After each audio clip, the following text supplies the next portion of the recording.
खुलुमबाय आं राजीब बसुमतारी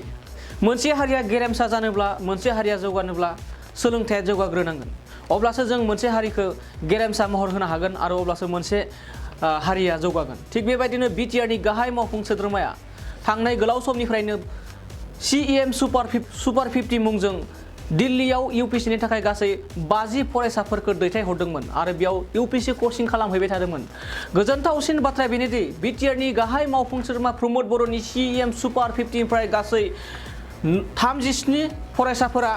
प्रिलिम आनजादाव एबा एपीएससी नि प्रिलिम आनजादावहा जिरायदोंमोन आरो बेनिनो गासै 28 फरायसाफोरा प्रिलिम आनजादखौ उथ्रिसारनानै फैबाय थानाय मेन्स एग्जामाव जिरायनो खाबु मोननाय जाबाय आरो बेखौ लानानै दिनै बिटिआरनि गासै सोद्रोमाफोरा एबा गासै सुबुंफोरा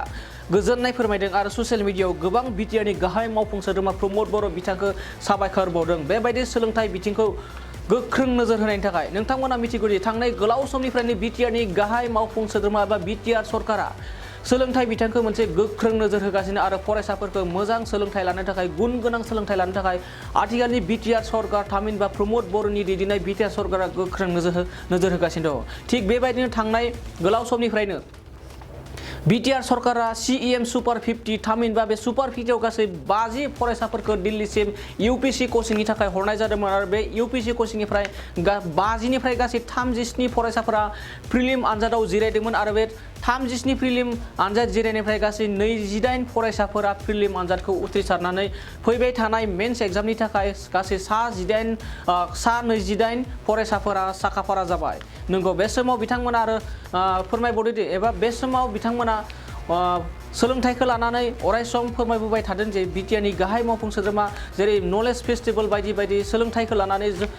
गेलेनाय आयदाखौ लानानै लोगोसे हारिमु आयदाखौ लानानै गोबां सोलोंथाइ होबोनायखौ बिटिआर सरकारखौ जों नुनो मोननाय जादों नंगौ बे समाव फिन नोंथांमोनखौ फोरमायबावदोंदि बिटिआरनि सीएम सुपार 50 निफ्राय गासै 28 फरायसाफोरा एपीएससी नि प्रिलिम आनजादावहाय जिरायनो मोननो खाबु मोननायखौ नुनो मोननाय जादों आरो बेखौ लानानै ससियेल मिडिया समाजारि बिजों आरो गोबां सोद्रोमाफ्रा गोबां सुबुंफोरा सुपार 50 बेबायदि थांखि लानायखौ एबा प्रमोद बर'नि बेबायदि सीएम सुपार 50 लानायखौ साबायखर बावनाय आरो गोजोननाय फोरमायनायखौ जों नुनो मोननाय जादों नंगौ बे समाव गोबां फरायसाफोरा एबा 28 फरायसाफोरा फैबाय थानाय मेन्स एग्जामनि थाखाय मेन्स एग्जामाव जिरायनो थाखाय खाबु मोननायखौ नुनो मोननाय जादों आरो मेन्सनिफ्राय जोंहा भाइबा एपीएससी आव भाइबा थागोन बे भाइबाखौ कमप्लिट खालामनायनि उनावनो बिथांमोना सासे एपीएससी खौ उथ्रिसारनो हानाय फरायसा जागोन होननानै बयबो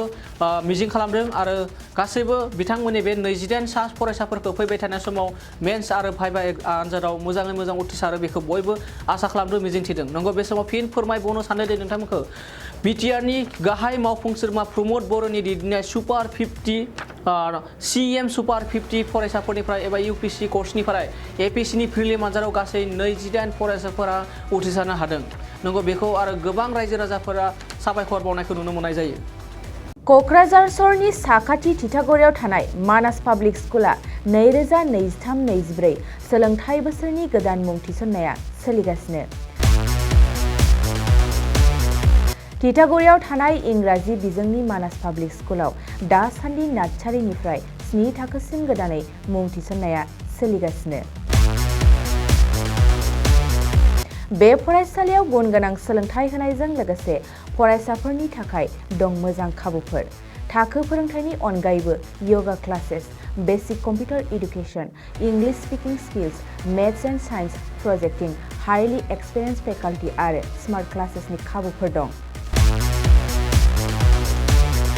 बेजों लोगोसेनो बे फरायसालियाव हौवासा आरो हिन्जावसानि थाखाय आलादा हस्टेलबो दं गोसो गोनां बिजाथिफ्रा थिथागुरिनि मानास पाब्लिक स्कुलाव मुं थिसननोब्ला नैबे मबाइल नाम्बार 6000853288 एबा 8638167582 आव कल खालामनानै सुलाद लानो हागोन